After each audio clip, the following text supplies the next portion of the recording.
Hello दोस्तों, मैं नेहा शुक्ला। मैं आज आप लोगों को एक काला भंवरवा का गीत सुनाऊंगी जो उड़द चावल छूते हैं, हमारे यहाँ टिकना बोलते हैं। उसमें गेहूँ बनाते हैं शादी विवाह में, उसमें गाया जाने वाला गाना है। अगर हमारा गाना अच्छा लगे तो प्लीज़ लाइक शेयर कमेंट ज़रूर करें। अरे अरे कारे बावरवा करियई तो हरी जतिया भंवराया जो मोरे पर इला बियाहवा नेवता पहुँचावो।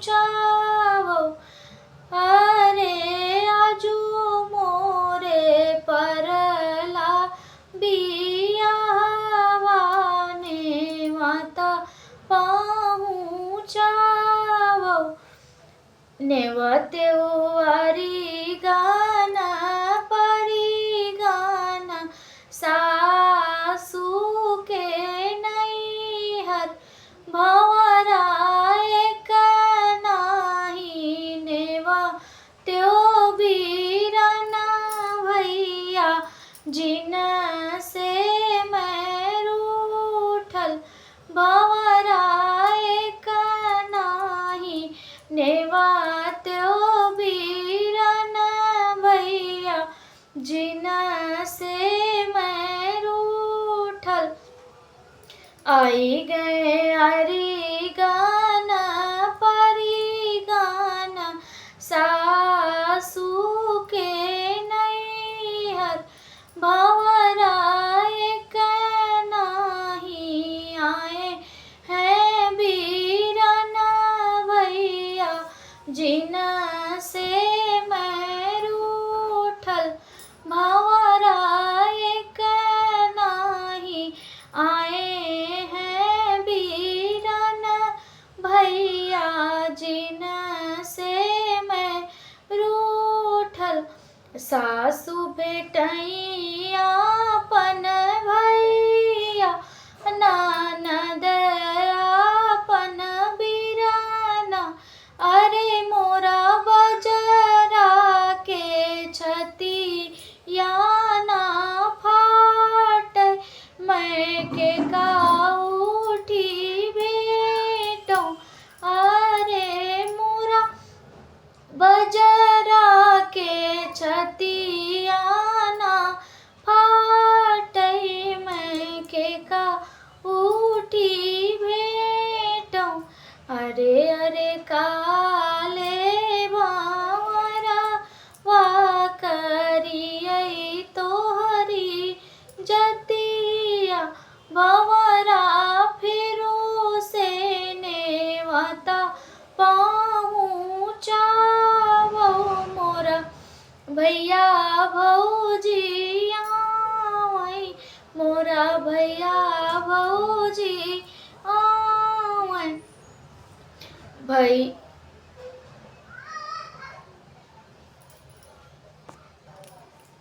भैया छूछी छूछी गगरीरा गावै तबलुआ भरावै तबलुआ भरावै भैया भौजी के लुगरी धोआवै नेवते हमरे आवै भैया भौजी के लुगरी धोआवै नेवता हमरे आवै। आगे आगे आवैगी गागर तो पियरी गहावर अरे घोड़े पीठी भैया सवार तडड़ी या बाऊजी मोरी। अरे घोड़े पीठी भैया सवार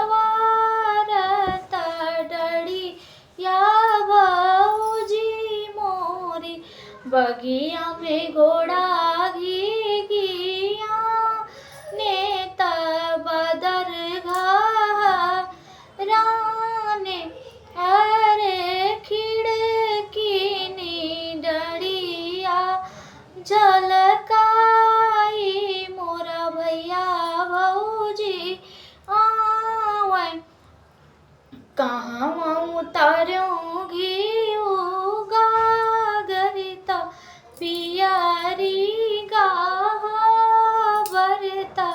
पियारी गावर।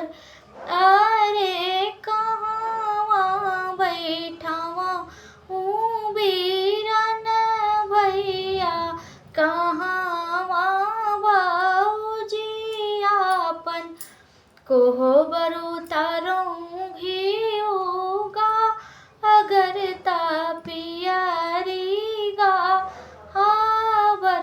अरे मैं सभवा बैठावा बीरन भैया आंगने बाऊजी आपन। अरे